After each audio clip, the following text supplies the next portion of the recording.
और morning prime में अब खबर महाराष्ट्र से है। महाराष्ट्र के परभणी में संविधान के अपमान को लेकर हिंसा भड़कने के बाद बीएनएस की धारा 163 लागू कर दी गई है। लोगों से अगले आदेश तक अपने घर में ही रहने के डायरेक्शन दे दिए गए हैं। दरअसल महाराष्ट्र के परभणी में परभणी रेलवे स्टेशन के बाहर एक अज्ञात शख्स ने संविधान की प्रति को क्षतिग्रस्त कर दिया। इसके बाद पूरे इलाके में मामला बिगड़ गया। संविधान की प्रति जिस तरह से डिस्ट्रॉय की गई उससे लोग गुस्से में आ गए, आक्रोशित हो गए, उग्र हो गए और आगजनी और पथराव भी जमकर हुआ। उग्र भीड़ ने हिंसा शुरू कर दी। इसके बाद पुलिस ने वहां आंसू गैस के गोले दागे, लाठी चार्ज भी पुलिस को करना पड़ा। इन तस्वीरों में आप देख रहे हैं आगजनी की तस्वीरें परभणी महाराष्ट्र की। यहां संविधान के अपमान पर यह जबरदस्त तरीके से हिंसा हुई क्योंकि भीड़ उग्र हो गई, गुस्से में आ गई और जमकर वहां तोड़फोड़ और आगजनी की गई। पुलिस की टीम आप देख रहे हैं किस तरह से वहां से लोगों को दौड़ाया गया। आंसू गैस के गोले भी छोड़ने पड़े, लाठी चार्ज भी पुलिस को करना पड़ा। हमने जो कलम 144 है और जो नया कलम 163 के हिसाब से जमाबंदी के आदेश पारित किए हैं और पुलिस प्रशासन पूरा रोड पे है। हम पूरे कार्रवाई पे कंट्रोल में स्थिति है। जहाँ तक है कि हमने एडिशनल पुलिस बंदोबस्त SRPF भी हमने मंगाया है। तो इसके ऊपर मैं सबके आपके माध्यम से सबको अपील करता हूँ कि आप शांतता सुव्यवस्था बनाए रखें। तो दो तस्वीरें हम आपको दिखा रहे हैं। आप देखिए किस तरह से संविधान का अपमान हुआ, लोगों में खासा गुस्सा था। फिर उसके बाद और भीड़ अचानक से उग्र हो गई और वहां पर पथराव हुआ, आगजनी की गई और पुलिस को संभालने के लिए लोगों को वहां पर पहले तो आंसू गैस के गोले छोड़ने पड़े और उसके बाद लाठी चार्ज भी पुलिस को करना पड़ गया। डीएम ऑफिस में भी बताया जा रहा है जमकर तोड़फोड़ की गई। तस्वीरें हम आपको दिखा रहे हैं। सारा सामान जो वहां पर रखा था वो क्षतिग्रस्त हो गया। अचानक से भीड़ उग्र हो गई क्योंकि जिस तरह से संविधान की प्रति जो है वो क्षतिग्रस्त की गई, उसके बाद लोगों में खासा गुस्सा देखने में आया।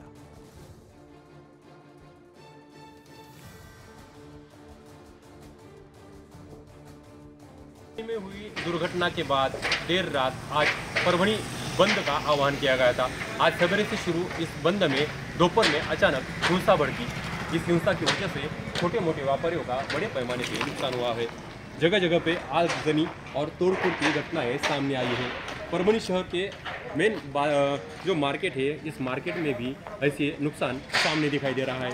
बड़े दुकानों पे जो बोर्ड लगे हुए हैं, ये बोर्ड का नुकसान हुआ है। तो कुछ जगहों पे MSCB की जो मेन सप्लाई है, वो सप्लाई का भी बड़े पैमाने पर नुकसान हुआ है। दोपहर में अचानक जब हिंसा भड़की, पुलिस वालों ने ये हिंसा कंट्रोल करने का पूरी तरह से प्रयत्न किया, लेकिन हिंसा बढ़ती गई। इस बढ़ती हिंसा के दौरान पुलिस वालों ने आंसू गैस का भी यूज़ किया, लेकिन आंदोलकों की तरफ से आंदोलन जगह जगह पे चालू ही रहा। बाजू में खड़े वाहनों का भी बड़े पैमाने पे नुकसान हुआ है। रास्ते के बाजू में खड़े वाहनों से ऐसी बड़ी बड़ी ईंटें फेंकी गई, जिसमें ये गाड़ी के पूरी कांच और अंदर का सामान भी बड़े पैमाने पे नुकसान सामने आ रहा है। कुल मिला के अभी प्रशासन ने परभणी जिले में 144 कलम लगाया है।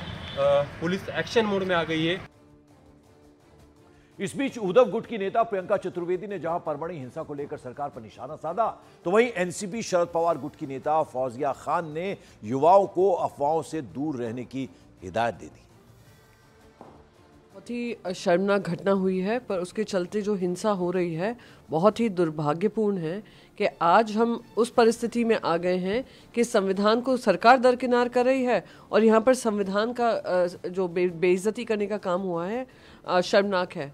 पर मैं आपसे पूछना चाहती हूँ कि अभी तक हमारे पास महाराष्ट्र में गृह मंत्री नहीं है, कैबिनेट का विस्तार अब तक हुआ नहीं है। कैबिनेट में किसको ये जिम्मेदारी मिलेगी? तो लॉ एंड ऑर्डर व्यवस्था जो आती है होम मिनिस्टर के अंतर्गत आती है और वहाँ पर हम देख रहे हैं अभी ही हाल ही में एक MLA के मामा को किडनैप कर मर्डर कर दिया गया है और अब ये घटना सामने आ रही है जहाँ पे जानमाल का नुकसान हो रहा है। इसकी जिम्मेदारी कौन लेगा? पहले हिंदू महासभा ने बांग्लादेश में जो माइनॉरिटीज़ पे अटैक हो रहा है उसकी वजह से एक मोर्चा निकाला और इस मोर्चे में किसी ने डॉक्टर बाबा साहब अम्बेडकर के पुतले के सामने जो संविधान की कॉपी है उसको तोड़ने की कोशिश की, उस पर पत्थर मारे और इसकी वजह से जो भी संविधान प्रेमी लोग हैं परभणी के, वो सब उत्तेजित हो गए, रास्तों पर आ गए हैं और ये आंदोलन पूरा हिंसक हो गया है। उन्होंने दुकानें जलाई, गाड़ियां तोड़ी और इस तरह की सारी वारदातें वहाँ पर हो रही हैं। मुझे बहुत अफसोस है। सबसे पहली बात तो ये है कि संविधान की बेइज्जती ये इस भारत में कोई सहन नहीं कर सकता है।